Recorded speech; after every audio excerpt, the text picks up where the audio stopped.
నమస్కారం. ఈరోజు కార్యక్రమంలో వివిధ పోటీ పరీక్షలకు హాజరవుతున్న సిద్ధపడుతున్న విద్యార్థులు అభ్యర్థుల కోసం అర్థశాస్త్రంలోని బడ్జెట్ అంశాన్ని వివరిస్తాను. ముందుగా మనం బడ్జెట్ గురించి చూసినట్లయితే ప్రతి దేశానికి బడ్జెట్ అనేది ఎంతో అవసరం, ఎంతో ముఖ్యమైనది.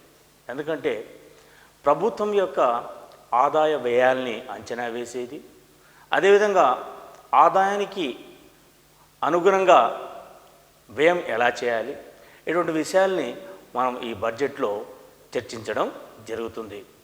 కేంద్ర రాష్ట్ర ప్రభుత్వాలు ప్రవేశపెట్టే బడ్జెట్ అనేది రాష్ట్రము మరియు దేశం యొక్క అభివృద్ధికి ఎంతో ముఖ్యమైనది, అవసరమైనది. ఇప్పుడు మనం బడ్జెట్లోని అంశాల గురించి చర్చిద్దాం. ముందుగా ఏ అంశాలు అనేటివి ఇక్కడ ఉన్నాయి ఒకసారి చూద్దాం. నిర్వచనం, 2 బడ్జెట్లోని అంశాలు, 3 బడ్జెట్ రకాలు, 4 ప్రభుత్వ ఆదాయ వనరులు, 5 బడ్జెట్ లోటు. సో ఈ అంశాలపై ఈరోజు మీకు వివరిస్తాను. ముందుగా నిర్వచనం అంటే బడ్జెట్ అంటే ఏమిటి, దానికి సంబంధించిన డెఫినేషన్. ప్రభుత్వ ఆదాయ వ్యయాల పట్టికనే బడ్జెట్ అంటారు. ఇది 1 లైన్ డెఫినేషన్. ప్రభుత్వ ఆదాయ వ్యయాల పట్టికనే బడ్జెట్ అని అంటారు. అదేవిధంగా బడ్జెట్లో రాబోయే ఆర్థిక సంవత్సరంలో ప్రభుత్వానికి లభించబోయే ఆదాయ అంచనా వివరాలతో పాటు గత ఆర్థిక సంవత్సరం వ్యయ వివరాలను కూడా పొందుపరచడం జరుగుతుంది. అంటే బడ్జెట్ అంటే ప్రభుత్వం యొక్క ఆదాయ వ్యయాల పట్టిక. అంటే అది కేంద్ర ప్రభుత్వం కావచ్చు లేదా రాష్ట్ర ప్రభుత్వం కావచ్చు. ఎందుకంటే కేంద్ర రాష్ట్ర ప్రభుత్వాలు ప్రతి సంవత్సరం ఈ బడ్జెట్ని రూపొందించి ఆయా చట్టసభల్లో ప్రవేశపెట్టడం జరుగుతుందన్నమాట. అంటే ప్రభుత్వానికి ఎంత ఆదాయం వస్తుంది, అదేవిధంగా ఎంత వ్యయం అవుతుందనేది ఈ బడ్జెట్ పట్టికలో చాలా డీటెయిల్డ్గా పొందుపరచడం జరుగుతుందన్నమాట. ఇక మనం బడ్జెట్లోని ప్రధాన అంశాలను చూద్దాం. భారత ప్రభుత్వ బడ్జెట్లో ప్రధానంగా 2 భాగాలు ఉంటాయి. అంటే అందులో మెన్షన్ చేసేటివి ఏవైతే ఉంటాయో ఆ రెండు భాగాలుగా విభజించబడి ఉంటాయి. సో ఆ 2 ఏవంటే, ఒకటి రాబడులు, రెండోది వ్యయాలు. వీటిని మనం బడ్జెట్ రాబడులు, రెండోది బడ్జెట్ వ్యయాలని అనడం జరుగుతుందన్నమాట. ఇక మనం బడ్జెట్ రాబడులను చూసినట్లయితే ఇందులో రెవెన్యూ రాబడులు, ఈ రెవెన్యూ రాబడులు అంటే పన్నులు, పన్నేతర రాబడులు. ఇక రెండవది వచ్చి మూలధన రాబడులు. ఇందులో రుణాల వసూలు, ఇతర రాబడులు ఉంటాయి. సో ఈ బడ్జెట్ రాబడుల్లో ఈ అంశాలు అనేటివి పొందుపరచడం జరుగుతుందన్నమాట. ఏంటంటే ఒకటి రెవెన్యూ రాబడులు, 2 మూలధన రాబడులు. రెవెన్యూ రాబడులు అంటే పన్నులు, ట్యాక్సెస్, పన్నేతర రాబడులు. బి మూలధన రాబడులు అంటే దీని కింద ఏమేమి ఉంటాయి, రుణాల వసూలు అండ్ అదర్ రెవెన్యూస్ అన్నమాట. ఇక బడ్జెట్ వ్యయాలు.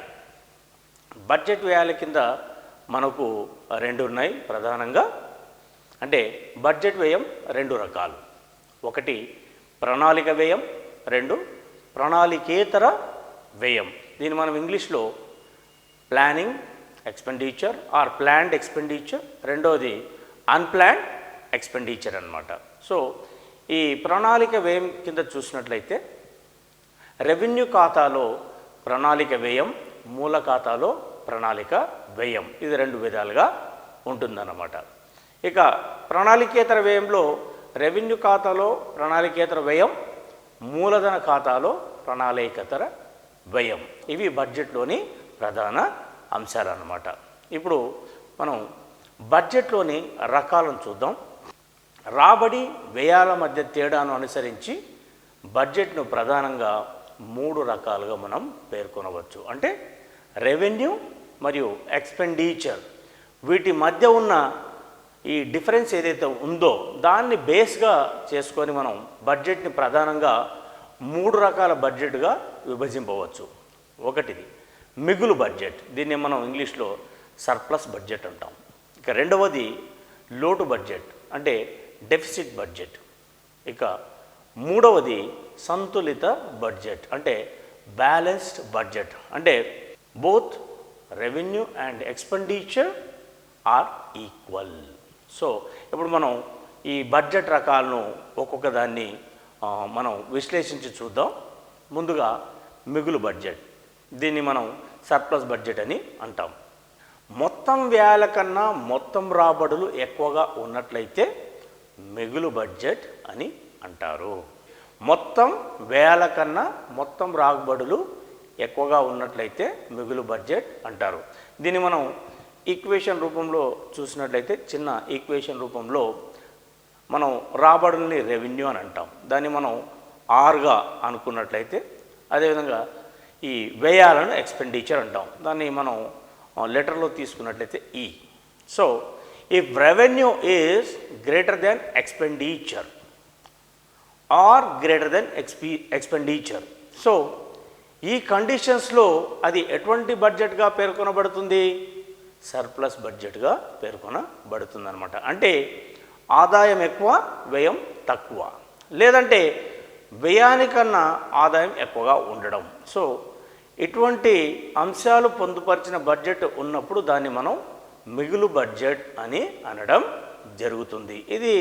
ఈ మిగులు బడ్జెట్ అనేది చాలా తక్కువ సందర్భాల్లో, చాలా తక్కువ దేశాల్లో మనం చూడడం జరుగుతుంది. ఎందుకంటే భారతదేశం లాంటి అధిక జనాభా మరియు ఇతర ప్రతికూల పరిస్థితులు ఉన్నటువంటి దేశంలో మిగులు బడ్జెట్ అనేది మనకు అంతగా సాధ్యం కాకపోవచ్చు ప్రస్తుతం ఉన్న పరిస్థితుల్లో. అయితే మనం ఈ సంతులిత బడ్జెట్ కోసం మాత్రం చాలా వరకు ప్రయత్నాలు చేయవచ్చు అన్నమాట. రెండవది చూసినట్లయితే బడ్జెట్లోని రకాలు, లోటు బడ్జెట్, దీన్ని మనం డెఫిసిట్ బడ్జెట్ అంటాం. అయితే ఈ డెఫిసిట్ బడ్జెట్ అంటే ఏంది? దీనికి ఒక చిన్న ఉదాహరణ ఇస్తాను. అదేవిధంగా మనం డెఫినేషన్ చూసినట్లయితే, మొత్తం రాబడుల కంటే మొత్తం వ్యయాలు ఎక్కువగా ఉన్నట్లయితే దాన్ని మనం లోటు బడ్జెట్ అని అంటాము. ఇది చాలా సింపుల్ డెఫినేషన్. ఇది రివర్స్. మనం ఇంతకుముందు మిగులు బడ్జెట్ చూసాం. మిగులు బడ్జెట్ అంటే ఏంది? R greater than expenditure, revenue greater than expenditure. అంటే మిగులు బడ్జెట్లో ఈ ఆదాయం అనేది వ్యయం కన్నా ఎక్కువగా ఉంటుంది. మరి ఈ లోటు బడ్జెట్ అనేది రివర్స్. ఇక్కడ ఏమవుతుంది? ఆదాయం కన్నా వ్యయం ఎక్కువగా ఉంటుంది. Yes, it means R less than expenditure, R less than expenditure. అంటే ఇక్కడ రాబడి తక్కువగా, అంటే రాబడులు తక్కువగా ఉంటాయి, అదేవిధంగా వ్యయం అనేది ఎక్కువగా ఉంటుంది. ఇటువంటి అంశాలతో కూడిన బడ్జెట్ ఉన్నట్లయితే దాన్ని మనం డెఫిసిట్ బడ్జెట్ అనడం జరుగుతుందన్నమాట. మూడోది చూసినట్లయితే సంతులిత బడ్జెట్, దీన్ని మనం బ్యాలెన్స్డ్ బడ్జెట్ అంటాం. దీని పేరు చూస్తేనే మనకు అర్థమవుతుంది. సంతులిత అంటే బ్యాలెన్స్డ్, ఈక్వల్డ్ అన్నమాట. మొత్తం రాబడులు మొత్తం వ్యయాలు సమానంగా ఉంటే దాన్ని మనం సంతులిత బడ్జెట్ అని అంటాం. మొత్తం రాబడులు మరియు మొత్తం వ్యయాలు రెండు ఈక్వల్గా ఉన్నప్పుడు దాన్ని మనం సంతులిత బ్యాలెన్స్డ్ బడ్జెట్ అంటాం. అంటే ఏది ఎక్కువ కాదు, ఏది తక్కువగా కాదు. మనం దీని ఈక్వేషన్ రూపంలో చూసినట్లయితే revenue equal to expenditure are equal to E. ఇప్పుడు మనం ఈ మిగులు బడ్జెట్, లోటు బడ్జెట్, సంతులిత బడ్జెట్ని మనం కంపేర్ చేసి చూసినట్లయితే మిగులు బడ్జెట్ అంటే ఆర్ గ్రేటర్ దాన్ ఈ. అదేవిధంగా లోటు బడ్జెట్ చూసినట్లయితే ఆర్ లెస్ దెన్ ఈ. మరి సంతులిత బడ్జెట్ చూసినట్లయితే ఆర్ ఈక్వల్ టు ఈ. సో ఈ మూడు మీరు ఈక్వేషన్స్ గుర్తుంచుకుంటే ఈ వీటిపై వచ్చే క్వశ్చన్స్ను చాలా వరకు ఈజీగా మీరు అటెంప్ట్ చేయగలుగుతారు. ఎందుకంటే కొందరు విద్యార్థులు కన్ఫ్యూజ్ అవుతుంటారు లోటు బడ్జెట్ డెఫినేషన్కి మరియు మిగులు బడ్జెట్, సంతులిత బడ్జెట్. సో ఈ మూడు ఈక్వేషన్స్ రూపంలో గుర్తుపెట్టుకోండి. ఆర్ గ్రేటర్ దాన్ ఈ, రెండోది ఆర్ లెస్ దెన్ ఈ, మూడోది ఆర్ ఈక్వల్ టు ఈ. ఎస్, సో మొదటిది వచ్చేసి మిగులు, రెండవది వచ్చేసి డెఫిసిట్, మూడవది వచ్చి సంతులిత. మరి ఈ ఆర్డర్లో గుర్తుపెట్టుకోండి. మొదటిది మిగులు, మిగులు అంటే ఆర్ గ్రేటర్ దెన్ ఈ. రెండవది లోటు, లోటు బడ్జెట్ అంటే ఆర్ లెస్ దెన్ ఈ. మూడవది వచ్చేసి సంతులిత బడ్జెట్ అంటే ఆర్ ఈక్వల్ టు ఈ. సో ఒకటి గ్రేటర్ దెన్, ఇంకోటి లెస్ దెన్, ఇంకొకటి ఈక్వల్ టు.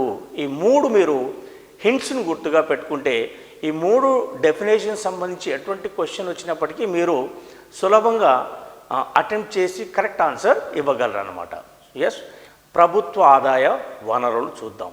ఎందుకంటే అది రాష్ట్ర ప్రభుత్వం కావచ్చు, లేదా కేంద్ర ప్రభుత్వం కావచ్చు, లేదా ఏ దేశ ప్రభుత్వమైనా కావచ్చు. ప్రతి ప్రభుత్వం ప్రజల కోసం ఎన్నుకోబడి ప్రజల కోసం కార్యక్రమాలు చేపట్టడం జరుగుతుంది. అదేవిధంగా మన దేశంలో కూడా కేంద్ర ప్రభుత్వం మరియు రాష్ట్ర ప్రభుత్వాలు, ఆయా రాష్ట్రాల ప్రభుత్వాలు ప్రజల కోసం ఎన్నో సంక్షేమ కార్యక్రమాలు చేపట్టడం జరుగుతుంది.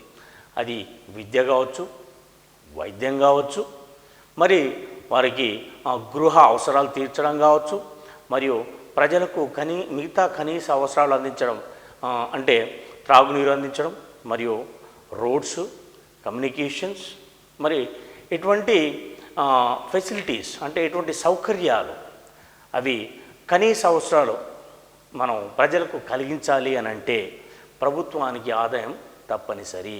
మరి ప్రభుత్వానికి ఆదాయం అనేది ఎక్కడో పైనుంచి రాదు, ఏదో బయటి వ్యక్తులు ఇవ్వరు, అంటే బయటి దేశాల వాళ్ళు ఇవ్వరు. ఎప్పుడైనా వేరే దేశాల నుంచి మనం అప్పులు తీసుకోవచ్చు, ఏదైనా గ్రాంట్ పొందవచ్చు, కానీ అది ప్రతి సంవత్సరం జరగదు. ఎందుకంటే ప్రభుత్వానికి ప్రతిరోజు ఖర్చులు ఉంటాయి, రోజువారీ ఖర్చులు ఉంటాయి. అదేవిధంగా నెల నెల ఉద్యోగులకు చెల్లించే వేతనాలు కావచ్చు, పెన్షన్దారులకు చెల్లించే పెన్షన్స్ కావచ్చు, మరియు ఇంకా వేరే ఇతరివి కాంట్రిబ్యూషన్స్ ఉండొచ్చు. సోషల్ సెక్యూరిటీ కాంట్రిబ్యూషన్స్ అంటే ప్రావిడెంట్ ఫండ్ లాంటి వాటికి ప్రభుత్వం తరఫున అమౌంట్ని జమ చేయడం, అదేవిధంగా ప్రజలకు ఉచిత వైద్యం, ఉద్యోగులకి ఇన్సూరెన్స్ కల్పించడం, ఇవన్నీ సాంఘిక భద్రతకు సంబంధించినవి. సో ప్రభుత్వానికి ఎన్నో ఖర్చులు ఉంటాయి. ఇందులో ప్లాన్డ్ అండ్ అన్ప్లాన్డ్ ఉంటాయి. కొన్ని ప్లాన్డ్ ఎక్స్పెండిచర్ ఉంటుంది, ఇంకొకటి అన్ప్లాన్డ్. అనుకోకుండా కొన్నిసార్లు మనం ప్రభుత్వం కొన్ని విషయాలపై, కొన్ని అంశాలపై, కొన్ని పరిస్థితుల్లో ఖర్చు చేయాల్సి ఉంటుంది. దీని అంతా మనం అన్ప్లాన్డ్ ఎక్స్పెండిచర్ అంటాం. అంటే కొన్ని అవసరాలు మనకు చెప్పిరావు, కొన్ని పరిస్థితులు మనకు చెప్పిరావు. ఇప్పుడు సపోజ్ ఉద్యోగుల వేతనాలు ఉన్నాయి, ఎందుకంటే దీనిపై ప్రభుత్వానికి అవగాహన ఉంటుంది, దానిపైన ఖచ్చితమైన డేటా ఉంటుంది. సపోజ్ మన తెలంగాణ ప్రభుత్వం తీసుకుందాం, వివిధ ప్రభుత్వ శాఖలలో పనిచేస్తున్నారు, అంటే రాష్ట్ర ప్రభుత్వానికి సంబంధించిన ప్రభుత్వ శాఖల్లో పనిచేస్తున్నారు. ఎంతమంది కాంట్రాక్ట్ కార్మికులు ఉన్నారు, ఎంతమంది అవుట్సోర్స్డ్ కార్మికులు ఉన్నారు, ఈ డేటా అంతా వాళ్ళతో ఉంటుంది, యాక్యురేట్ డేటా ఉంటుంది. కాబట్టి ప్రభుత్వానికి వారికి వేతనాలకు సంబంధించి ఒక లెక్క, అంటే ఒక ఖచ్చితమైన లెక్క అనేది ప్రభుత్వం దగ్గర ఉంటుంది. కాబట్టి ఆ వేతనం ఎంత అవుతుందో, అంటే అందరి ఉద్యోగుల వేతనం ఎంత అవుతుందో దాన్ని ప్రభుత్వం తనకు వచ్చే ఆదాయంలోంచి వాళ్ళకి చెల్లించడం జరుగుతుంది. అయితే ఇవన్నీ కొంచెం మనకు ప్లాన్డ్గా కనిపిస్తాయి. మరి కొన్ని అనుకోని సంఘటనలో కొన్ని వ్యయాలు చేయవలసి వస్తుంది. కొన్నిసార్లు విపత్కర పరిస్థితులు కూడా కావచ్చు. ఇక్కడ విపత్కర పరిస్థితులు అంటే అనుకోకుండా వరదలు రావడం, లేదా భూకంపాలు రావడం, ఇంకా అదేవిధంగా ఇంకా వేరే ఏదైనా కమ్యూనికబుల్ డిసీజ్ స్ప్రెడ్ కావడం, దానివల్ల ప్రజలకు వైద్యంపై ఖర్చు చేయడం కావచ్చు. సో ఇటువంటి సందర్భాల్లో కొన్నిసార్లు మనం అన్ఎక్స్పెక్టెడ్గా ప్రభుత్వం ఖర్చు చేయవలసి ఉంటుంది. సో ఇటువంటి దానికోసం కూడా ప్రభుత్వం దగ్గర అడ్వాన్స్గా కొంత మనీ ఉండవలసిన అవసరం ఉంటుంది. కాబట్టి ప్రభుత్వానికి ఆదాయం అనేది ఖచ్చితమైన అవసరము, ఇది కంపల్షన్ అన్నమాట. సో మరి ప్రభుత్వానికి రాబడి ఎలా వస్తుందంటే అది ప్రజల నుండే వస్తుందన్నమాట. మరి ప్రజల నుండి ప్రభుత్వానికి రాబడి ఎలా వస్తుందని అంటే దానికి ఎన్నో మార్గాలు ఉన్నాయి. ఇప్పుడు దాని గురించి మనం చర్చిద్దాం. ప్రభుత్వం వివిధ మార్గాల ద్వారా ఆదాయాన్ని సేకరిస్తుంది. వాటిని ప్రధానంగా రెండు విధాలుగా వర్గీకరింపవచ్చు. ఒకటి పన్నుల ద్వారా రాబడి, రెండు పన్నేతర రాబడి. ముందుగా మనం ఈ రెండింటిలో మొదటి చూసినట్లయితే పన్నుల ద్వారా రాబడి. ఇందులో ఈ పన్నుల్లో మనకు రెండు రకాలు ఉన్నాయి. ఒకటి ప్రత్యక్ష పన్నులు, రెండు పరోక్ష పన్నులు. పన్నులు ఏవైనా సరే ప్రజలు ప్రభుత్వానికి నిర్బంధంగా చెల్లించాల్సిందే. It means no one can escape. అంటే అది ప్రత్యక్ష పన్ను కావచ్చు, లేదా పరోక్ష పన్ను కావచ్చు. ఇవన్నీ మనం ప్రభుత్వానికి నిర్బంధంగా, అంటే ఇట్స్ మ్యాండేటరీ, కంపల్సరిగా చెల్లించాల్సినవి. సో ఇప్పుడు మనం ఈ ప్రత్యక్ష పరోక్ష పన్నుల యొక్క అంటే అవి ఎలా ఉంటాయి, ప్రభుత్వం ఏ విధంగా విధిస్తుంది అనేది మనం ఒకసారిగా చూద్దాం. ముందుగా ప్రత్యక్ష పన్నులు చూద్దాం. ఆదాయ వ్యయాల ఆధారంగా వీటిని వ్యక్తులపై మరియు కంపెనీలపై విధిస్తారు. మనం ఇంగ్లీష్లో ప్రత్యక్ష పన్నులను డైరెక్ట్ ట్యాక్సెస్ అంటాం. ఈ డైరెక్ట్ ట్యాక్సెస్కి ఉదాహరణ ఏంటంటే ఇప్పుడు సంపద పన్ను ఉంది అండ్ వ్యక్తిగత పన్ను ఉంది, అంటే ఇప్పుడు వెల్త్ ట్యాక్స్, మరియు వ్యక్తిగత పన్నులు ఆదాయ పన్ను తీసుకోవచ్చు. కార్పొరేట్ ట్యాక్సెస్ ఉన్నాయి, అంటే కార్పొరేట్ కంపెనీలపై వేసేటివి. సో ఇవన్నీ ఏంటంటే ఆయా వ్యక్తులు వ్యక్తిగతంగా ప్రభుత్వానికి చెల్లించడం జరుగుతుందన్నమాట. సో ఇటువంటి వాటిని మనం ప్రత్యక్ష పన్నులని అంటాం. సో ప్రభుత్వానికి ప్రధానంగా ఆదాయం వచ్చే పన్నుల్లో ఈ వ్యక్తిగత పన్నులు కూడా ఉన్నాయన్నమాట. ఇక రెండవది పరోక్ష పన్నులు చూద్దాం మనం. ఈ పరోక్ష పన్నులు రాష్ట్రాలు మరియు కేంద్రానికి ఒక ప్రధాన ఆదాయ వనరుగా పేర్కొనవచ్చు. ఇదే ప్రధాన ఆదాయ వనరు. అంటే ప్రత్యక్ష పన్నుల కన్నా పరోక్ష పన్నుల రూపంలో కేంద్ర రాష్ట్ర ప్రభుత్వాలకు ఎక్కువగా ఆదాయం సమకూరుతుంది. ఇప్పుడు దానికి ఉదాహరణ ఇప్పుడు మనం జిఎస్టీ అనుకుందాం, గూడ్స్ అండ్ సర్వీసెస్ ట్యాక్స్. ఈ జిఎస్టీ అనేది ఈ మధ్య కాలంలో మన కేంద్ర ప్రభుత్వం ప్రవేశపెట్టడం జరిగింది. ఇది పరోక్ష పన్ను. ఇప్పుడు ప్రస్తుతం మన దేశంలో ఇదే ప్రధాన పరోక్ష పన్ను. ఇంతకుముందు మనకు పరోక్ష పన్నులు చాలా ఉండేవి. ఈ జిఎస్టీ రాకముందు అంటే రాష్ట్ర స్థాయిలో మరియు కేంద్ర స్థాయిలో ఈ పరోక్ష పన్నులు ఉండేటివి. అంటే కేంద్ర ప్రభుత్వం పరోక్ష పన్నులు విధించేది ఒక వస్తువు సేవపై, అదేవిధంగా రాష్ట్ర ప్రభుత్వం కూడా విధించేది అంటే ఒకే వస్తువుపై. అంటే సపోజ్ ఇప్పుడు మనం సోప్ తీసుకుందాం, ఏదో ఒక ప్రైవేట్ కంపెనీ ఆ సోప్ ఉత్పత్తి చేస్తుంది అనుకుందాం. మరి ఆ ఉత్పత్తి ఖర్చు ప్లస్ ట్యాక్సెస్ ఉంటాయి. ఉత్పత్తి ఖర్చు అంటే ఆ ఉత్పత్తికి ఆ సబ్బు ఉత్పత్తి చేయడానికి ఉత్పత్తి అయిన వ్యయం ప్లస్ ట్యాక్స్ ఉంటుందన్నమాట. అంటే ఇక్కడ కేంద్ర ప్రభుత్వం రాష్ట్ర ప్రభుత్వాలు ఈ వస్తు సేవలపై తమ పన్నును విధించడం జరుగుతుందన్నమాట. ఇంతకుముందు మనకు పరోక్ష పన్నులు ఏ విధంగా ఉండేటివి? ఇప్పుడు వాల్యూ యాడెడ్ ట్యాక్స్ అనేది ఉండేది, అదేవిధంగా కమర్షియల్ ట్యాక్స్ అని ఉండేది, సేల్స్ ట్యాక్స్ అనేది ఉండేది. సో ఇటువంటి పన్నులన్నీ ఇంతకుముందు ఉండేటివి అన్నమాట. అయితే ఆ తర్వాత ఏమైందంటే ప్రస్తుతం అధికారంలో ఉన్న కేంద్ర ప్రభుత్వం ఈ పరోక్ష పన్నుల వల్ల ఒక విధమైన గందరగోళం నెలకొని ఉందని గ్రహించి, అంటే ప్రజలకు కూడా వీటి గురించి సరైన అవగాహన ఉండడం లేదు. అంటే కేంద్రమే పన్ను విధిస్తుంది, రాష్ట్ర ప్రభుత్వం ఏ పన్ను విధిస్తుంది, అది ఎంత వస్తు సేవలు యాడ్ అయింది అనేది అర్థం చేసుకోవడం చాలా క్లిష్టంగా కష్టంగా ఉండేది. సామాన్య మానవునికైతే అసలు అది అర్థమయ్యేదే కాదు, ఇంకా ఎలిటరేట్స్కి అయితే దాని గురించే తెలియదు. కాబట్టి ఈ కాంప్లెక్సిటీ అంటే ఈ క్లిష్టతను తీసివేయడానికి కేంద్ర ప్రభుత్వం చాలా సర్వేలు జరిపి కమిటీలు నియమించి చివరిగా ఈ జిఎస్టీ అనే ఒక ట్యాక్స్ని తీసుకురావడం జరిగింది, goods and services tax. So ఈ మధ్యనే ఈ సంవత్సరం దాన్ని ఇంప్లిమెంట్ చేయడం జరిగిందన్నమాట. అంటే వస్తు సేవలపై ఒక ఫ్లాట్ రేట్ ట్యాక్స్ విధిస్తారు. అంటే ఇంకా కేంద్రం సపరేట్గా పన్ను విధించడం ఉండదు, రాష్ట్ర ప్రభుత్వం మళ్ళీ సపరేట్గా విధించడం ఉండదు, ఒకటే ట్యాక్స్ ఉంటుందన్నమాట. సపోజ్ మీరు ఏదైనా ఒక వస్తువును కొన్నారు, సపోజ్ ఒక కాస్మెటిక్ అనుకుందాం. సో కాస్మెటిక్పై దాని ధర వచ్చేసి ఉత్పత్తి వ్యయం ఒక 100 రూపాయలు అనుకుందాం. మరి దానిపైన ట్యాక్స్ ఉంటుంది, సపోజ్ 12% అనుకుందాం ఎగ్జాంపుల్గా. సో 100 రూపీస్ ప్లస్ 12% అంటే ఈ జిఎస్టీ యాడ్ అవుతుంది. ప్లస్ ఇక రిటైలర్ హోల్సేలర్ మార్జిన్స్ అని కలిపి ఒక ఫైనల్ ధర అనేది ఫిక్స్ చేయడం జరుగుతుందన్నమాట. అంటే ఇంకా ఇక్కడ ఇంక్లూజివ్ ఆఫ్ ఆల్ ట్యాక్సెస్ అనేది ఉండదు, ఇంక్లూజివ్ ఆఫ్ జిఎస్టీ అనేది ఇప్పుడు ప్రస్తుతానికి మనకున్నటువంటి ట్యాక్స్ అన్నమాట. సో కేంద్ర రాష్ట్ర ప్రభుత్వాలకి అధికంగా ఆదాయాన్ని అందించేది ఈ పరోక్ష పన్నులు. ఇక మనం పన్నేతర రాబడులు చూద్దాం. అంటే ఈ పన్నుల ద్వారా మాత్రమే ఆదాయం కాకుండా ప్రభుత్వానికి ఇతర ఆదాయ మార్గాలు, ఆదాయ వనరులు ఉన్నాయి. మరి అవి చూసినట్లయితే ఈ పన్నేతర రాబడులను నాన్ ట్యాక్స్ రెవెన్యూ అంటాం మనం ఇంగ్లీష్లో, నాన్ ట్యాక్స్ రెవెన్యూ. ఇవి 4 రకాలు. 1 పాలన రాబడులు, 2 వాణిజ్య రాబడులు, 3 రుణాలు, 4 గ్రాంట్లు. సో ఈ పన్నేతర రాబడులు మనం ప్రధానంగా 4 భాగాలుగా విభజింపవచ్చు. ఇప్పుడు మనం ఒక్కొక్క దాన్ని డీటెయిల్గా చూద్దాం. ముందుగా పాలన రాబడులు. పాలన రాబడులు అంటే ఏంటివి? దీని డెఫినేషన్ చూసినట్లయితే కొన్ని రకాల సేవలను అందించడం ద్వారా ప్రభుత్వానికి ఇటువంటి రాబడి వస్తుంది. ఎందుకంటే ప్రభుత్వం కొన్ని సేవలను కూడా ప్రజలకు అందజేయడం జరుగుతుంది. అది ఇప్పుడు ఉదాహరణకు మనం లైసెన్స్ ఫీజు ఉంది, లేదా జరిమానాలు ఉన్నాయి, లేదా ట్యూషన్ ఫీజెస్ ఉన్నాయి. ఇక్కడ ఏమవుతుందంటే మనం సపోజ్ లైసెన్స్ ఫీజే తీసుకుందాం. ఇప్పుడు ప్రభుత్వం ఒక వ్యక్తికి డ్రైవింగ్ లైసెన్స్ జారీ చేయాలనుకుందాం. అంటే ట్రాన్స్పోర్ట్ డిపార్ట్మెంటు ఒక వ్యక్తి లైసెన్స్ కోసం దరఖాస్తు చేసుకున్నాడు. మరి లైసెన్స్ జారీ చేయాలంటే ఆ వ్యక్తికి ఆ నైపుణ్య పరీక్ష నిర్వహించాలి. అదేవిధంగా పర్మనెంట్ లైసెన్స్ కోసం స్కిల్ టెస్ట్ అనేది నిర్వహించాలి. మరి వీటికి అంతా ఖర్చు అవుతుంది కదా, ఒక వెహికల్ కావాలి. మరి అదేవిధంగా ముందుగా లెర్నర్ లైసెన్స్ కావాలంటే మనకు ఒక కంప్యూటర్ సిస్టమ్ కావాలి, దానికి ఆపరేటర్ కావాలి. సో అంటే ఎంతోమంది ఉద్యోగులు అవసరం ఉంటుంది. మరి కాబట్టి ఏమవుతుందంటే ప్రభుత్వం వీటికి ఒక ఫీజు అనేది పెడుతుంది. సో మనకి ఇక్కడ 100-200 రూపాయలు పెడుతుంది అనమాట. అంటే ఆ లైసెన్స్ పొందడానికి, ఆ ప్రాసెసింగ్ కంప్లీట్ చేయడానికి అందుకు అయ్యే ఖర్చుని మన దగ్గర నుంచి కలెక్ట్ చేస్తుంది. అంటే ఇది ప్రభుత్వానికి ఆదాయం అనమాట. సో ఈ విధంగా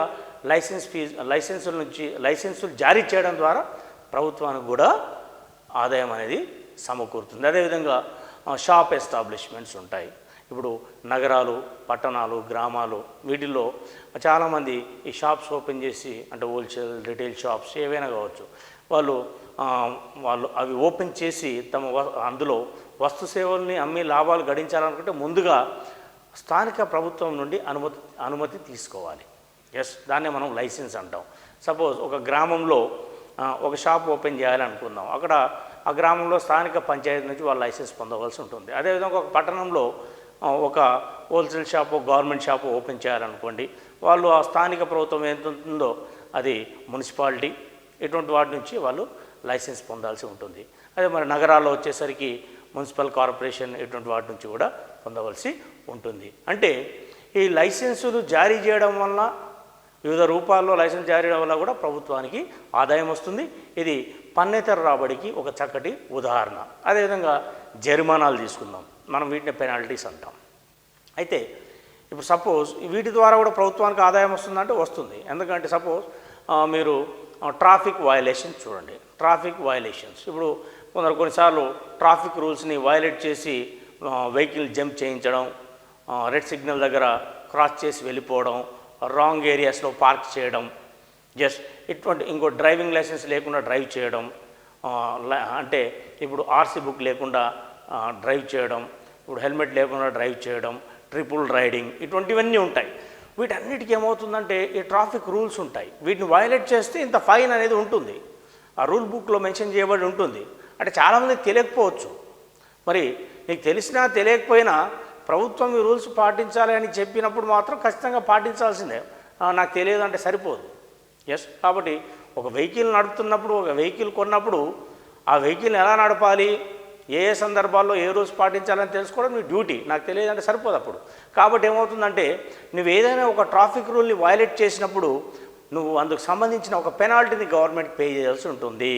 ఆ పెనాల్టీ చాలాన్ రూపంలో కట్టవచ్చు, లేదా డైరెక్ట్గా క్యాష్ పే చేసి ఆ సంబంధిత పోలీస్ స్టేషన్లో మనం రసీదు తీసుకోవచ్చు. సో ఇటువంటి వాటి ద్వారా కూడా ప్రభుత్వానికి ఆదాయము సమకూర్చే మార్గం అనేది ఉంటుందన్నమాట. అదేవిధంగా ట్యూషన్ ఫీజెస్, ఇప్పుడు మనం ప్రభుత్వ కాలేజీలు ఉంటాయి. అందులో జాయిన్ అయిన విద్యార్థులు కూడా ఫీజెస్ కడుతుంటారు. అంటే ఇప్పుడు బీసీ, ఎస్సీ, ఎస్టీ కాకుండా అదేవిధంగా బీసీలో క్రిమి లేని వర్గాల వారు మరియు ఓసీసు వాళ్ళు కట్టే ఫీజులు కూడా ప్రభుత్వానికి ఆదాయంగా అవుతుందన్నమాట. ఇవన్నీ పాలనా రాబడుల కిందికి వస్తాయన్నమాట. అంటే ప్రభుత్వము అందించే వివిధ సేవలకు గాను ప్రతిఫలంగా ప్రజలు వీటిని చెల్లించడం జరుగుతుంది. ఇక రెండోది చూసినట్లయితే వాణిజ్య రాబడి. వాణిజ్య రాబడులు ఏమవుతుందంటే ప్రభుత్వ సంస్థలు ఉంటాయి, కేంద్ర ప్రభుత్వం మరియు రాష్ట్ర ప్రభుత్వ సంస్థలు కూడా ఉంటాయి. అవి కూడా వస్తు సేవలను ఉత్పత్తి చేస్తాయి. ప్రభుత్వ సంస్థల్లో ఉత్పత్తి అయిన వస్తు సేవలను విక్రయించడం ద్వారా ఈ ఆదాయం వస్తుంది. ఇప్పుడు ఉదాహరణకు మీకు చెప్తాను, రైల్వేస్ ఉంది, Indian railways. Government is the owner of the Indian railways. మరి రైల్వేస్ ఏం ప్రొవైడ్ చేస్తుంది? అది సర్వీసెస్ని ప్రొవైడ్ చేస్తుంది. ఏం సర్వీసెస్ని? ట్రాన్స్పోర్టేషన్ సర్వీస్ ప్రొవైడ్ చేస్తుంది. మరి మనం ఒక ప్రాంతం నుంచి ఇంకో ప్రాంతానికి ప్రయాణించాలి రైల్లో అంటే ఒక టికెట్ కొనాల్సిందే. సో అంటే ఈ టికెట్ల ద్వారా మరియు రిజర్వేషన్ల ద్వారా, అదేవిధంగా గూడ్స్ ట్రాన్స్పోర్టేషన్ ద్వారా కూడా ప్రభుత్వానికి, అంటే ఇండియన్ రైల్వేస్కి ఆదాయం వస్తుంది. అంటే అది కేంద్ర ప్రభుత్వానికి ఆదాయం వెళ్ళడం జరుగుతుందన్నమాట. అంటే ప్రభుత్వ సంస్థ అయిన రైల్వేస్ ప్రజలకు సేవలను అందించి తద్వారా వచ్చే ఆదాయాన్ని మళ్ళీ ఆ సంస్థలో పనిచేసే ఉద్యోగుల కోసం మరియు దేశంలోని ప్రజల కోసం కూడా దాన్ని ఉపయోగించడం జరుగుతుందన్నమాట. అదేవిధంగా ఎయిర్ ఇండియా ఉంది, విమానయాన రంగ సంస్థ. సో దాని ద్వారా వచ్చే ఆదాయం కూడా కేంద్ర ప్రభుత్వానికి వెళ్ళడం జరుగుతుంది. అదేవిధంగా ఆయిల్ కార్పొరేషన్స్ ఉన్నాయి. ఆయిల్ కార్పొరేషన్స్ అంటే ఇప్పుడు Indian oil, Bharat petroleum corporation, HP, Hindustan petroleum, ఇటువంటి సంస్థలు, కేంద్ర చమురు సంస్థలు ఏవైతే ఉన్నాయో ఇవి కూడా ఈ ఎల్పిజి సిలిండర్స్ను విక్రయించడం ద్వారా, అదేవిధంగా పెట్రోల్ బంకుల్లో అంటే అవుట్లెట్స్లో పెట్రోల్, డీజిల్ మరియు compressed natural gas, LPG gas ఇటువంటి వాటిని అమ్మడం ద్వారా ఆదాయం వస్తుందన్నమాట. సో అది కూడా ప్రభుత్వానికి ఆదాయం వెళ్ళడం జరుగుతుంది. అంటే ఇవన్నీ వాణిజ్య రాబడుల కిందికి వస్తాయి. మరి ఇప్పుడు రాష్ట్ర ప్రభుత్వ స్థాయిలో చూడండి, మీరు ఇప్పుడు రాష్ట్ర ప్రభుత్వ స్థాయిలో చూసినట్లయితే ఇప్పుడు విద్యుత్తును తీసుకోండి. ఇక్కడ ప్రభుత్వం విద్యుత్తును ఉత్పత్తి చేసి మళ్ళీ దాన్ని ప్రజలకు సరఫరా చేయడం జరుగుతుంది. మనం ఇక్కడ విద్యుత్ బిల్లులు చెల్లిస్తాం. ఇది రాష్ట్ర ప్రభుత్వానికి ఒక వాణిజ్య రాబడిగా మనం పేర్కొనవచ్చు. అదేవిధంగా ఇతర సంస్థలు కూడా ఉండవచ్చు ప్రభుత్వానికి. ఇప్పుడు ఉదాహరణకు మీకు ఒకటి చెప్తాను. ఇప్పుడు కర్ణాటకకు సంబంధించి కర్ణాటక ప్రభుత్వం ఒక ప్రముఖ సోపును ఉత్పత్తి చేస్తుంది, అంటే సబ్బు. సో అది ఆ రాష్ట్ర ప్రభుత్వ సంస్థ అది ఉత్పత్తి చేస్తుంది. అది భారతదేశంలో చాలా ఎక్కువ డిమాండ్ ఉన్నటువంటి సోప్. అంటే ప్రభుత్వం ఎటువంటి సంస్థల ద్వారా కూడా వస్తు సేవలను ఉత్పత్తి చేసి అమ్మి రాబడులను పొందవచ్చు అన్నమాట. సో వాణిజ్య రాబడులకు ఇవన్నీ ఉదాహరణలుగా మనం చూడవచ్చు. ఇంకా రుణాలు చూసినట్లయితే మనం వివిధ మార్గాల ద్వారా సేకరించిన రాబడి సరిపోయినంతగా లేనప్పుడు ప్రభుత్వం రుణాలని గ్రహిస్తుంది. ఇప్పుడు మనం ఇంతకుముందు ప్రభుత్వ ఆదాయ మార్గాల గురించి చర్చించాం.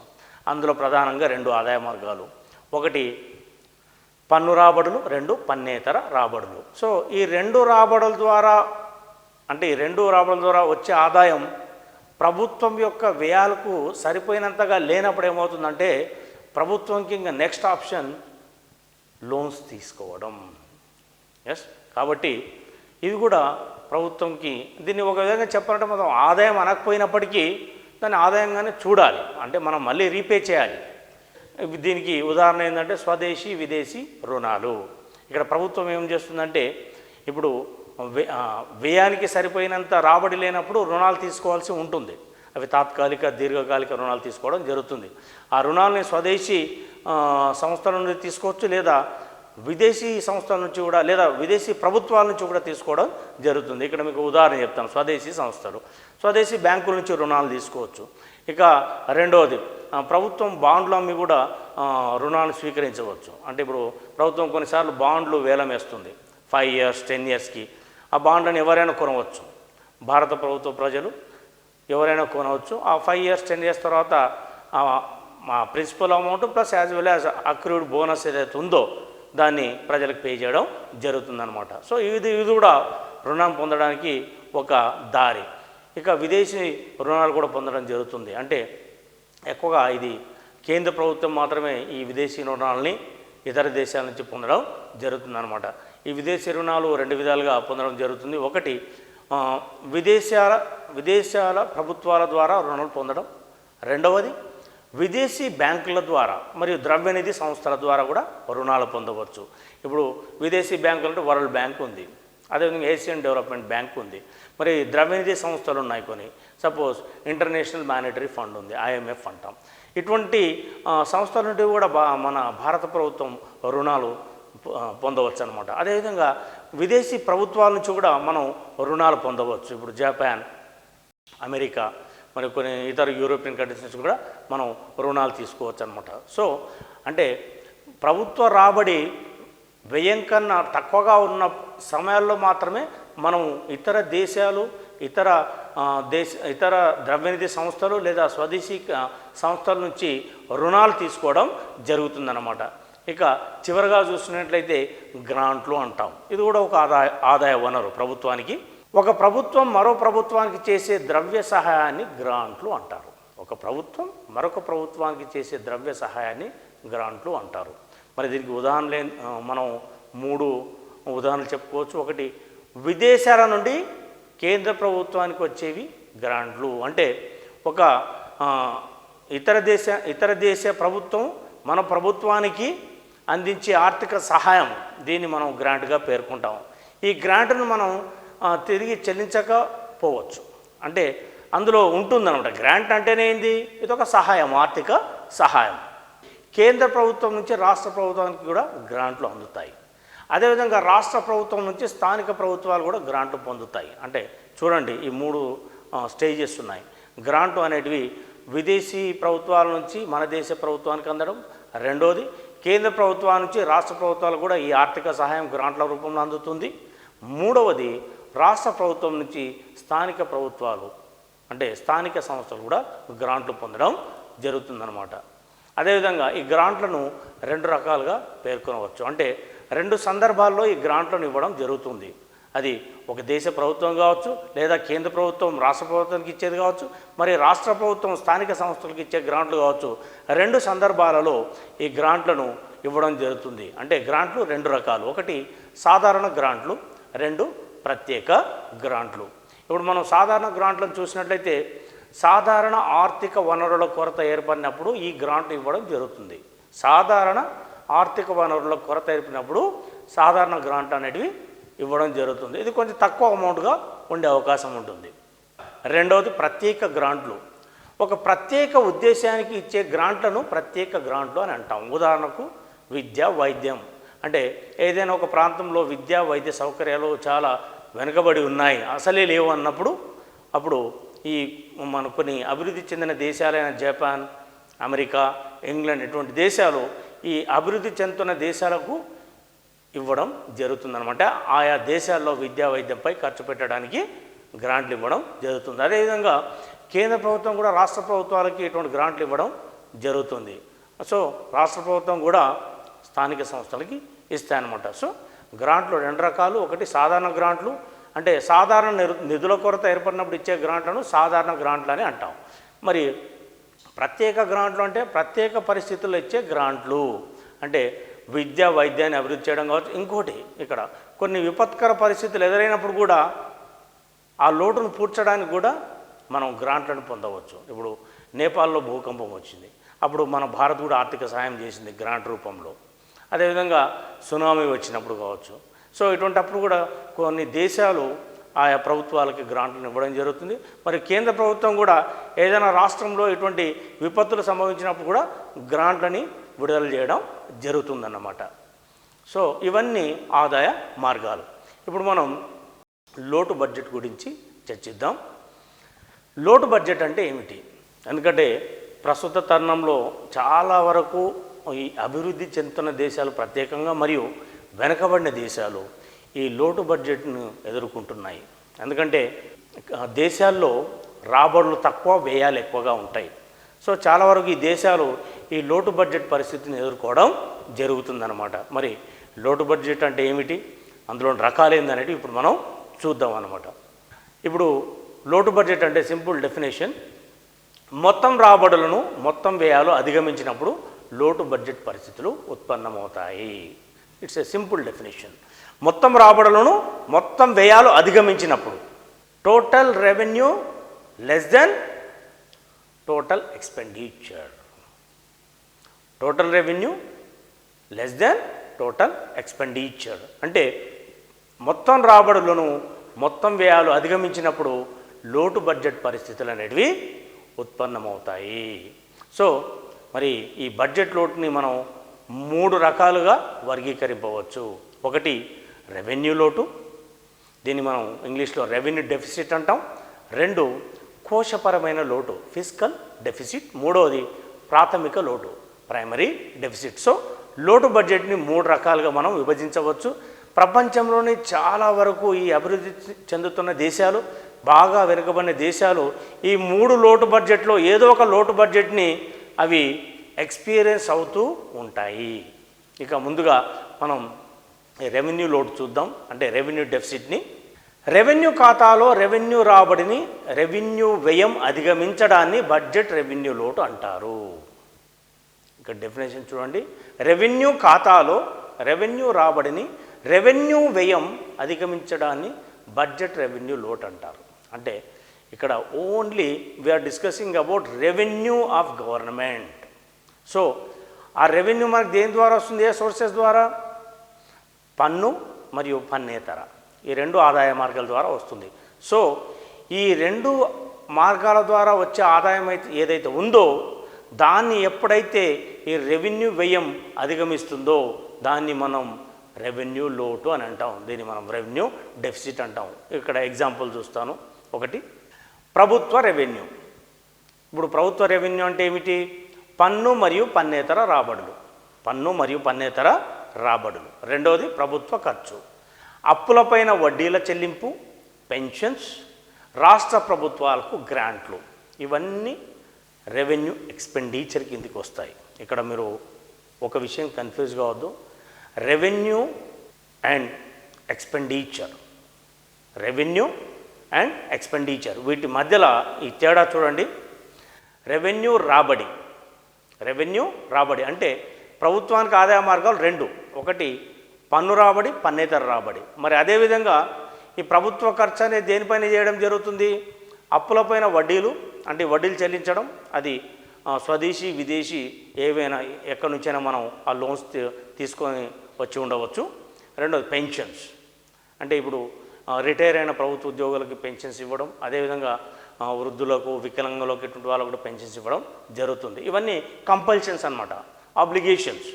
ఇక రాష్ట్ర ప్రభుత్వాల గ్రాంట్లు కూడా చెప్పాలంటే ఒక విధంగా ఇవి కూడా ఆబ్లిగేషన్సే. సో దీన్ని మనం రెవెన్యూ ఎక్స్పెండిచర్ అంటాం. సో ఎప్పుడైతే ఈ రెవెన్యూ ఎక్స్పెండిచర్ ఈ రెవెన్యూ రాబడి కన్నా ఎక్కువగా ఉంటుందో దాన్ని మనం రెవెన్యూ డెఫిసిట్ అంటాం. దాన్ని మనం ఒక చిన్న సమీకరణం ద్వారా సూచించవచ్చు. రెవెన్యూ లోటు ఈజ్ ఈక్వల్ టు రెవెన్యూ రాబడులు మైనస్ రెవెన్యూ వ్యయాలు. ఇక రెండవ లోటు కోశపరమైన లోటు. దీన్ని మనం ఫిస్కల్ డెఫిసిట్ అంటాం. మరి కోశపరమైన లోటు అంటే ఏమిటి? దాని డెఫినేషన్ చూసినట్లయితే మొత్తం రాబడి మరి మొత్తం వ్యయాల తేడాకు మార్కెట్ రుణాలు, అప్పులు కలిపినట్లయితే కోశపరమైన లోటు అని అంటారు. This definition is very simple to understand. మొత్తం రాబడి మరియు మొత్తం వ్యయాల తేడాకు వాటి మధ్యలో ఉన్న డిఫరెన్స్, మార్కెట్ రుణాలు, అప్పులు కలిపినట్లయితే కోశపరమైన లోటు అనేది మనకు వస్తుంది. దాన్ని కింద చిన్న సమీకరణం ద్వారా వివరించవచ్చు. ద్రవ్యలోటు ప్లస్ మార్కెట్ రుణాలు మరియు ఇతర అప్పులు. అంటే ద్రవ్యలోటుకు మార్కెట్ రుణాలు, ఇతర అప్పులు కలిపినప్పుడు మనకు వచ్చేదే కోశపరమైన. ఇక మూడోది చూసినట్లయితే ప్రాథమిక లోటు. దీన్ని మనం ప్రైమరీ డెఫిసిట్ అంటాం. ఇందుకోసం కోశపరమైన లోటు నుండి వడ్డీ చెల్లింపులు తీసివేసినట్లయితే మనకు ప్రాథమిక లోటు అనేది వస్తుంది. అంటే fiscal deficit minus interest payments.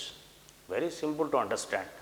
Fiscal deficit minus interest payments equal to primary deficit. So ఇవి లోటు బడ్జెట్లోని రకాలు.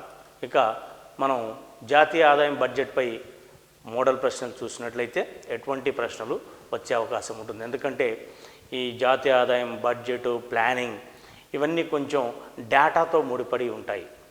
సో చాలా వరకు ఏమంటే ఈ కాన్సెప్ట్స్ గుర్తుపట్టుకోవడం కొంచెం కష్టంగా ఉంటుంది. అదేవిధంగా కరెంట్ డేటా అడిగే అవకాశం కూడా ఉంటుందన్నమాట. అంటే జాతీయ ఆదాయం వాల్యూమ్ ఎంత, మన దేశ తలసరి ఆదాయం ఎంత, అదేవిధంగా తలసరి ఆదాయం అంటే ఏంది, దాని ఈక్వేషన్ ఏంది, పావర్టీ లైన్ అంటే ఏంది, దాని ఈక్వేషన్ ఏంది, ఇటువంటి ఈ కాన్సెప్ట్స్ నుంచి అడగడం జరుగుతుంది. అటువంటి కొన్ని మోడల్ క్వశ్చన్ ప్రిపేర్ చేయడం జరిగింది. మనం 1 by 1 చూద్దాం. అదేవిధంగా కరెక్ట్ ఆన్సర్ని మనం ఎలా సెలెక్ట్ చేసుకోవాలి ఎలిమినేషన్ మెథడ్ ద్వారా. ఎస్, మొదటి క్వశ్చన్, ఈ క్రింది వాటిలో భారతదేశ ఆర్థిక సంవత్సరం అంటే మన దేశంలో ఫైనాన్షియల్ ఇయర్ టైమింగ్ ఇక్కడ అడిగాడు అనమాట. ఆ డ్యూరేషన్ ఏది, ఎప్పుడు స్టార్ట్ అవుతుంది, ఎప్పుడు ఎండ్ అవుతుంది. ఇక్కడ 4 ఆప్షన్స్ ఉన్నాయి. ఏప్రిల్ 1 నుండి మార్చి 31 వరకు. రెండవది జనవరి 1 నుండి డిసెంబర్ 31 వరకు. మార్చి 1 నుండి ఏప్రిల్ 30 వరకు. మార్చి 16 నుండి మార్చి 15 వరకు. మనం రెగ్యులర్గా పేపర్ చదివే వాళ్ళు కావచ్చు, అదేవిధంగా కొంచెం పరిజ్ఞానం ఉన్నవాళ్ళు, ఆర్థిక పరిజ్ఞానం ఉన్నవాళ్ళు కావచ్చు, ఈ క్వశ్చన్కి చాలా సింపుల్గా ఆన్సర్ చేయవచ్చు. ఎందుకంటే మనం ప్రభుత్వ కార్యాలయాలు కానీ ప్రైవేట్ కార్యాలయాలు కానీ పనిచేసినప్పుడు ఈ ఫైనాన్షియల్ ఇయర్ అనే మాట వింటూ ఉంటాం, ఆ డేట్స్ కూడా వింటూ ఉంటాం. ఎస్, కాబట్టి ఇక్కడ ఆన్సర్ ఏంది, మన భారతదేశంలో ఫైనాన్షియల్ ఇయర్ ఎప్పుడు స్టార్ట్ అవుతుంది, ఎప్పుడు ఎండ్ అవుతుందంటే ఏప్రిల్ 1 నుండి మార్చి 31 వరకు. ఈ ఇన్ఫర్మేషన్ అనేది మనకు ఖచ్చితంగా తెలిసి ఉంటేనే ఇక్కడ ఆన్సర్ చేయగలం. అంతేగాని బ్లైండ్గా ఏదో ఒకటి సెలెక్ట్ చేసి పెట్టలేము. ఎందుకంటే జనవరి 1 న్యూ ఇయర్ స్టార్ట్ అవుతుంది కదా, డిసెంబర్ 31కి ఎండ్ అవుతుంది అంటే అది ఫైనాన్షియల్ ఇయర్ కాదు, దాన్ని మనం క్యాలెండర్ ఇయర్ అంటాం.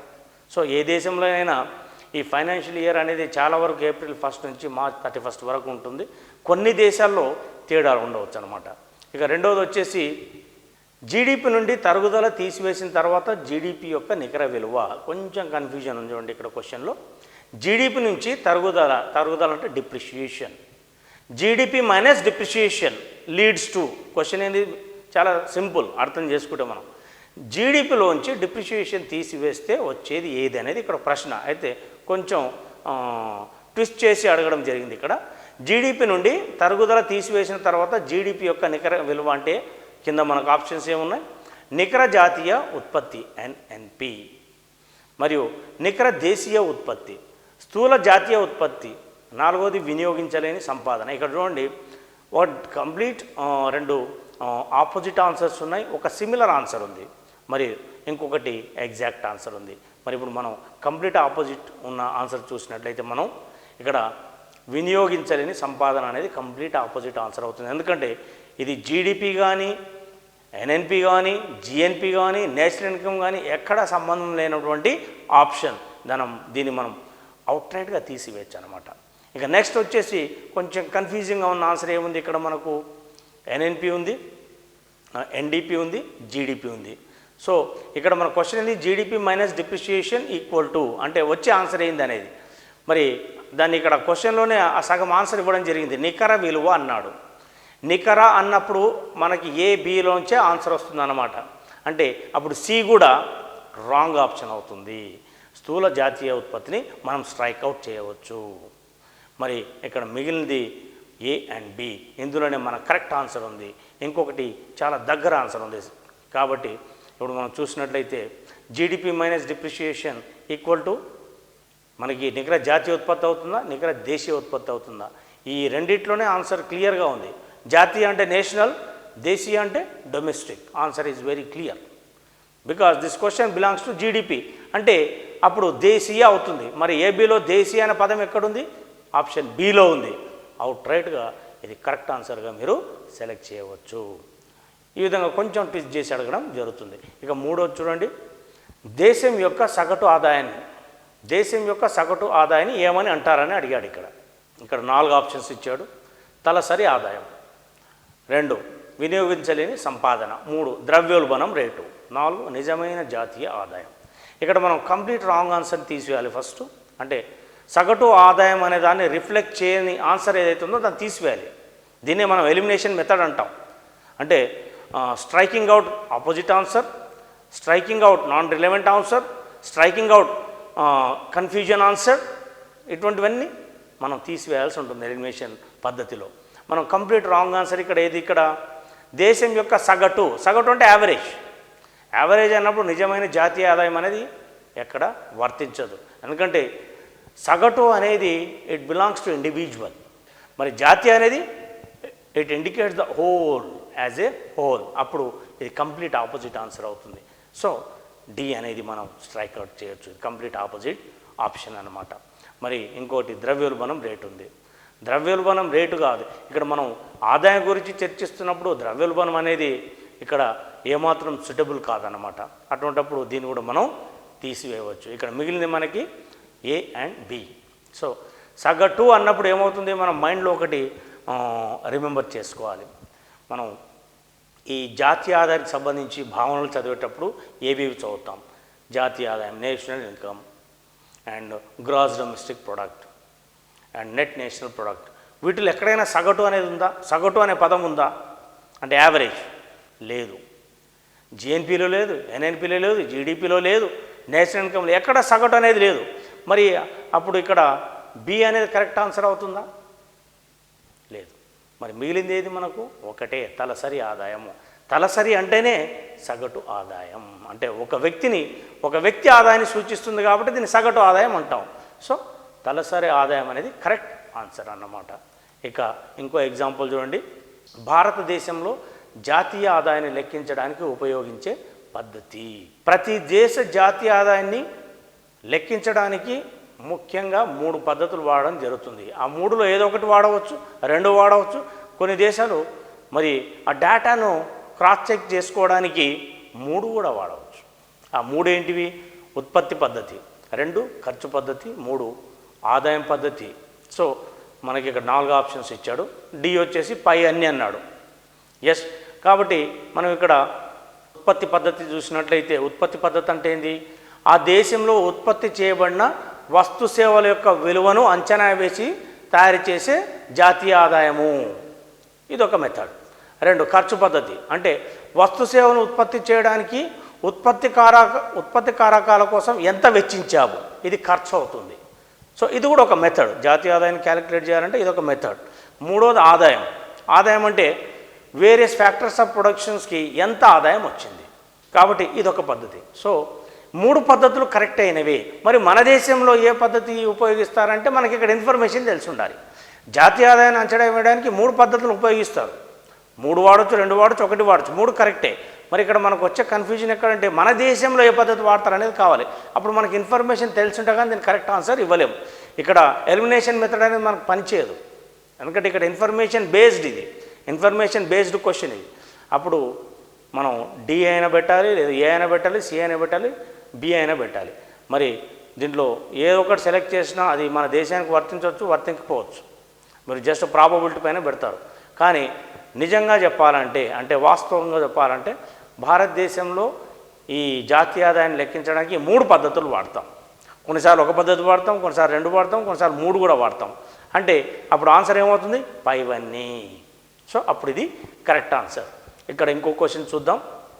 జాతీయ ఆదాయానికి సంబంధించి భారతదేశ జాతీయ ఆదాయాన్ని అంచనా వేసే సంస్థ, ఇది కూడా ఇన్ఫర్మేషన్ బేస్డ్. అంటే ఖచ్చితంగా ఆన్సర్ తెలిసి ఉండాలి మీకు. ఇక్కడ ఎలిమినేషన్ మెథడ్ అనేది పనిచేయదు. ఎలిమినేషన్ మెథడ్ అన్ని దగ్గరలో పనిచేయదు, కేవలం కొన్ని దగ్గరలో పనిచేస్తుంది. ఆపోజిట్ ఆన్సర్ కానీ ఏమైనా కాన్సెప్ట్స్, డెఫినేషన్స్ వచ్చినప్పుడు ఈ కొన్ని ఆపోజిట్ రాంగ్ ఆన్సర్స్ చేయడానికి పనిచేస్తుంది. మరి కొన్ని ఖచ్చితమైన ఇన్ఫర్మేషన్ బేస్ చేసుకొని ఇచ్చేవి ఉంటాయి. ఒక డేటా కావచ్చు, లేదా ఒక సంస్థ కావచ్చు, పేరు కావచ్చు, వాటిని బేస్ చేసుకొని ఇచ్చే క్వశ్చన్స్లో ఏమవుతుందంటే ఇక్కడ మనం ఎలిమినేషన్ పద్ధతి వాడలేము. మ్యాక్సిమం ఇక్కడ ఏం వాడతాం మనం? లాజికల్ వాడతాం. అంటే ఖచ్చితమైన ఇన్ఫర్మేషన్ లేనప్పుడు లాజిక్ ఉపయోగిస్తాం. అంటే అక్కడ ఉన్న ఆప్షన్ చూసి ఓహో ఇది చేయొచ్చు, ఇది చేయకపోవచ్చు, అది కూడా ప్రాబబిలిటీ బేస్. మరి ఇక్కడ మనం ఆప్షన్ చూసినట్లయితే భారతదేశ జాతీయ ఆదాయాన్ని లెక్కించే సంస్థ ఏది? A NSSO, National sample survey Office. మనం నేషనల్ శాంపుల్ సర్వే ఆర్గనైజేషన్ కూడా వ్యవహారిక భాషలో అనడం జరుగుతుంది. B CSO, central statistical Organisation. C ఆర్థిక మంత్రిత్వ శాఖ. D National Income Committee. So ఇక్కడ నేను చెప్పాను, ఖచ్చితమైన ఇన్ఫర్మేషన్ ఉంటేనే కరెక్ట్ ఆన్సర్ వస్తుంది, లేదంటే ఒక లాజిక్ని బేస్ చేసుకొని పెట్టాలి. సో ఇక్కడ ఖచ్చితమైన ఆన్సర్ ఏంది? CSO, central statistical organisation is the correct answer. 6వ క్వశ్చన్ చూడండి. ఒక దేశం యొక్క ఆర్థిక వృద్ధి యొక్క సరైన కొలత. అంటే ఒక దేశం ఆర్థికంగా బాగా అభివృద్ధి చెందిందా లేదా అని తెలుసుకోవడానికి మనం కొలత వాడతాం. మనం ఇంతకుముందు ఇదే అంటే ఈ లెసన్ బిగినింగ్లో చర్చించాం. ఒక దేశం అభివృద్ధి చెందుతున్న దేశమా, అభివృద్ధి చెందిన దేశమా అని మనం నిర్ణయించడానికి ఆర్థికవేత్తలు ఏ పద్ధతి వాడతారని మీకు వివరించడం జరిగింది. అది మీరు ఒకసారి గుర్తు చేసుకుంటే ఈ ఆన్సర్ అని చాలా ఈజీగా సెలెక్ట్ చేయగలుగుతారనమాట. ఒక దేశం యొక్క ఆర్థిక వృద్ధి యొక్క సరైన కొలత. ఇక్కడ ఇచ్చిన 4 ఆప్షన్స్ ఉన్నాయి. ఇక్కడ HDI లేదు, హ్యూమన్ డెవలప్మెంట్ ఇండెక్స్ లేదు, కేవలం ఆర్థిక అంశాలకు సంబంధించిన ఆప్షన్స్ మాత్రమే 4 ఉన్నాయి ఇక్కడ. First the GDP, gross domestic product. B NDP, net domestic product, నికర దేశీయ ఉత్పత్తి బి. అండ్ సి తలసరి ఆదాయం, per capital income. D GNP, gross national product. So ఇక్కడ ఆర్థిక వృద్ధి చెందిందా లేదని తెలుసుకోవడానికి మనం వాడేది ఏంటి? ప్రధానంగా GDP, NDP, GNP. అంటే అది అభివృద్ధి చెందిన దేశమా అవునా కాదని ఈ క్వశ్చన్లో వాళ్ళు ప్రతిఫలిస్తుందన్నమాట. అప్పుడు మనం కరెక్ట్ ఆన్సర్ ఏం చెప్తాం? ఒక దేశం ఆర్థికంగా బాగా అభివృద్ధి చెందిందంటే దేన్ని ప్రాతిపదికగా తీసుకుంటాం మనం? తలసరి ఆదాయం. ఎందుకంటే ఇప్పుడు ప్రపంచంలో టాప్ 3 కంట్రీస్ తీసుకున్నట్లయితే, అంటే ఈ జాతీయ ఆదాయం విషయానికి వచ్చేసరికి చైనా, US అండ్ ఇండియా ఉన్నాయి. మరి ఎట్లంటే చైనా, ఇండియా అభివృద్ధి చెందిన దేశాలు కాదు కదా. అటువంటప్పుడు మనం దాన్ని ప్రాతిపదికగా తీసుకోలేము. సో ఇక్కడ ఏమవుతుందంటే నిజంగా అది ఆర్థికంగా అభివృద్ధి చెందిన దేశం తలసరి ఆదాయాన్ని ప్రాతిపదికగా తీసుకోవాల్సి ఉంటుంది. అంటే ఆర్థికవేత్తలు చెప్పినట్లు ఒక దేశం ఆర్థికంగా బాగా అభివృద్ధి చెందిందంటే దానికి ప్రాతిపదిక ప్రామాణికం ఏంది? తలసరి ఆదాయం, పర్ క్యాపిటా ఇన్కమ్. సో ఇది కరెక్ట్ ఆన్సర్ అన్నమాట. ఇక ఇంకో క్వశ్చన్ చూద్దాం. భారతదేశంలో కుటుంబాల హౌస్ హోల్డ్స్ సామాజిక ఆర్థిక స్థితిగతులపై సర్వేలు చేపట్టే సంస్థ. ఇది కూడా డెఫినెట్ క్వశ్చన్, అంటే ఇన్ఫర్మేషన్ బేస్డ్ క్వశ్చన్. ఖచ్చితమైన ఇన్ఫర్మేషన్ తెలిసిన వాళ్ళే దీనికి ఆన్సర్ చేయగలుగుతారు అనమాట. ఇక్కడ ఏం ఆప్షన్స్ ఇచ్చాడు మనకు?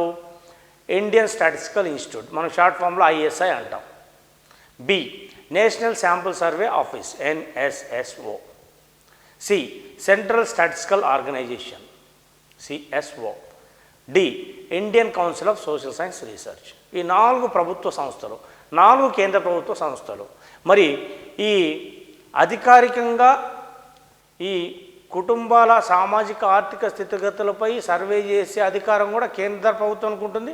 అఫ్కోర్స్ కొన్నిసార్లు రాష్ట్ర ప్రభుత్వాలు కూడా ఫార్మల్గా కొన్ని చేయవచ్చు. కానీ దేశంలోని ప్రజల యొక్క ఆర్థిక స్థితిగతులను శాస్త్రీయంగా అధ్యయనం చేయడానికి కేంద్ర ప్రభుత్వం కొన్ని సంస్థలను నియమించడం జరిగిందనమాట. సో ఇక్కడ 4 కింద ఉన్నాయి మనకు. ఈ 4 ఇంచుమించు సిమిలర్గా ఎటువంటి సర్వేలు చేయడం జరుగుతుంది. అయితే ఇందులో 2 మాత్రం ఇవి రీసెర్చ్ ఇన్స్టిట్యూషన్స్. సో వాటిని మనం కొంతవరకు ఈ ఎలిమినేషన్, అంటే మీకు ఆ 2 రీసెర్చ్ ఇన్స్టిట్యూషన్ అని తెలిస్తే మాత్రం ఎలిమినేషన్ పద్ధతిలో వాటిని తీసివేయవచ్చు. మరి ఆ 2 రీసెర్చ్ ఇన్స్టిట్యూషన్స్ అవునా కాదా అనే డౌట్ ఉన్నప్పుడు మాత్రం ఈ 4 సంస్థలు ఏదనేది మీకు కన్ఫ్యూజన్ అనేది ఖచ్చితంగా బిల్డ్ అవుతుంది. ఇప్పుడు చూడండి, ఇండియన్ స్టాటిస్టికల్ ఇన్స్టిట్యూట్. ఇదొక స్టాటిస్టికల్ ఇన్స్టిట్యూట్, అంటే ఈ స్టాటిస్టిక్స్లో విద్యని అందించే సంస్థ. అదేవిధంగా పరిశోధనలు కూడా చేస్తుంది. అంటే ఇది సర్వేలు చేయదు, హౌస్ హోల్డ్ సంబంధించిన సర్వేలు చేయదు. అంటే స్టడీ పర్పస్ కోసం చదివారు. అధికారికంగా అంటే ప్రభుత్వం తరపున అధికారికంగా చేసే రిపోర్ట్లు తయారు చేసి చేయదన్నమాట ఇది. B, national sample survey office, ఇది ఎన్ఎస్ఎస్ఓ. మరి ఇది చేస్తుందా లేదా తర్వాత చూద్దాం, మిగతాయి చూసి. C, central statistical organisation. ఇంతకుముందే మీకు చెప్పడం జరిగింది, జాతీయ ఆదాయాన్ని లెక్కించే సంస్థ ఇది సెంట్రల్ స్టాటిస్టికల్ ఆర్గనైజేషన్. మరి ఇది కేవలం జాతీయ ఆదాయాన్ని మాత్రమే లెక్కేస్తుందా, మరి హౌస్ హోల్డ్స్ గురించి కూడా లెక్కిస్తుందా అనేది మీకు ఇన్ఫర్మేషన్ తెలుసుంటే దీన్ని స్ట్రైక్ అవుట్ చేయొచ్చా చేయకూడదు అనేది చెప్పవచ్చు. ఇక డి చూద్దాం, Indian council of social science research, ఐసిఎస్ఎస్ఆర్. ఇది కూడా విద్యా పరిశోధనాత్మక సంస్థ. సో డిని మనం తీసివేయవచ్చు, ఈ 2 రీసెర్చ్ ఇన్స్టిట్యూట్స్. మిగిలినవి బి అండ్ సి. అయితే ఈ సెంట్రల్ స్టాటిస్టికల్ ఆర్గనైజేషన్ అనేది జాతీయ ఆదాయాన్ని అది లెక్కిస్తుంది కాబట్టి దీన్ని కూడా తీసేస్తే మనకు మిగిలింది NSSO. Yes, this is the correct answer.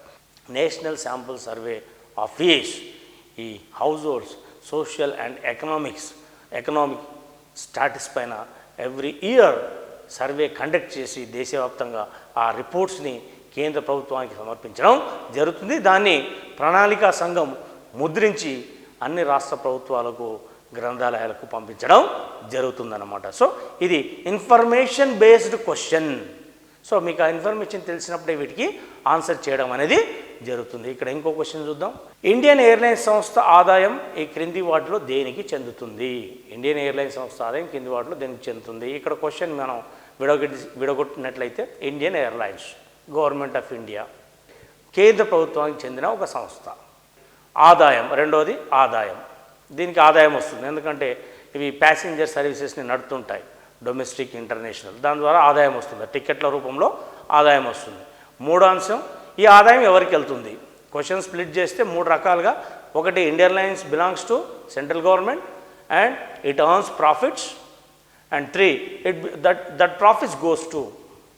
ఈ 3 చూసినట్లయితే ఇక్కడ ఫీజుల ఆదాయం, ఇది ఫీజు కాదు. ఎందుకంటే ఇండియన్ ఎయిర్లైన్స్ టికెట్ కొనడం ఫీజు చెల్లించడం కాదు, కాబట్టి మనం ఎలిమినేషన్ మెథడ్లో అవుట్ రైట్ రాంగ్ ఆన్సర్గా మనం స్ట్రైక్ అవుట్ చేయవచ్చు. మరి బి, పరోక్ష పన్ను ఆదాయం, ఇదేం పన్ను? టికెట్ కొనడం పన్ను చెల్లించడమా? కాదు, అవుట్ రైట్గా మనం రిజెక్ట్ చేయవచ్చు. మిగిలింది ఏది? వాణిజ్య ఆదాయం, లేదంటే ఏది కాదు. కానీ నిజంగా చెప్పాలంటే ఇది వాణిజ్య ఆదాయం, అంటే ఇది పన్నేతర రాబడి కిందికి వస్తుందన్నమాట. So C correct answer. ఇక్కడ కొంచెం లాజిక్ వాడినా కూడా మనకు ఆన్సర్ వచ్చేస్తుంది అనమాట. ఇంకో ప్రశ్న చూద్దాం. ఈ క్రింది వాటిలో విదేశీ రుణానికి ఉదాహరణ. ఇది రుణాలకు సంబంధించి ప్రభుత్వానికి ఉన్న ఆదాయ మార్గాల్లో రుణాలు కూడా ఒకటి IMF loan, 2 world bank grant, 3 భారత ప్రభుత్వ సెక్యూరిటీ బాండ్స్ వేలం, డి భారత్ జపాన్ ద్రవ్య సహాయ ఒప్పందం. అంటే ఇక్కడ చూడండి, రుణం అంటే ప్రభుత్వం రుణాన్ని 2 మార్గాల ద్వారా గ్రహిస్తుంది. ఒకటి స్వదేశీ రుణం, 2 విదేశీ రుణం. అంటే ఈ క్వశ్చన్ విదేశీ రుణానికి సంబంధించింది. ఇక్కడ కింద 4 ఆప్షన్స్ ఇచ్చారు. 4 ఆప్షన్స్ ఏంటి? IMF loan, international monetary fund ఇచ్చే loan, 2 world bank grant. World bank grant అంటే గ్రాంట్ లోన్ కాదు. దీన్ని ఈజీగా మనం ఎలిమినేషన్ మెథడ్లో స్ట్రైక్ అవుట్ చేసేయవచ్చు. మరి సి భారత ప్రభుత్వ సెక్యూరిటీ బాండ్స్ వేలం. భారత ప్రభుత్వం సెక్యూరిటీ బాండ్స్ వేలం వేయడం అంటే అది మన దేశీయులు దాన్ని పర్చేజ్ చేస్తారు. అంటే భారత జాతీయులు మాత్రమే దాన్ని పర్చేజ్ చేయడం జరుగుతుంది. కాబట్టి అది విదేశీ రుణం కిందికి రాదు. దీన్ని మనం స్ట్రైక్ అవుట్ చేయవచ్చు. 3వది భారత్ జపాన్ ద్రవ్య సహాయ ఒప్పందం. ద్రవ్య సహాయ ఒప్పందం అంటే ఇక్కడ అది గ్రాంటు కావచ్చు లేదా రుణము కావచ్చు. అంటే ఇక్కడ క్లారిటీ లేదు. మరి క్లారిటీ లేనప్పుడు మనం ఏడిని 2 కంపేర్ చేసి చూడాలి. మరి ఐఎంఎఫ్ లోన్ అంటే ఇక్కడ క్లియర్గా ఉంది. ఇంటర్నేషనల్ మానిటరీ ఫండ్ ఇది ఒక ఫైనాన్షియల్ ఇన్స్టిట్యూషన్, వాళ్ళు లోన్స్ ఇస్తారు. అంటే వివిధ దేశ ప్రభుత్వాలకు లోన్స్ ఇస్తారు. కాబట్టి ఏ అనేది ఖచ్చితమైన ఆన్సర్. ఇక్కడ మనకు పూర్తిగా క్లారిటీ ఉంది కాబట్టి డీని కూడా స్ట్రైక్ అవుట్ చేసి ఏని కరెక్ట్ ఆన్సర్గా పెట్టవచ్చు. ఇంకా చివరిగా ఒక క్వశ్చన్ మీకు వివరిస్తాను. ఇది కూడా బడ్జెట్ సంబంధించింది. వ్యక్తుల ఆదాయంపై కేంద్ర ప్రభుత్వం విధించే పన్ను. Question is very simple. అంటే ఇటువంటి క్వశ్చన్స్ మనకు అక్కడక్కడ 100కి 1 అన్నట్లు తగులుతూ ఉంటాయి. సో ఇది కూడా చాలా సింపుల్ క్వశ్చన్.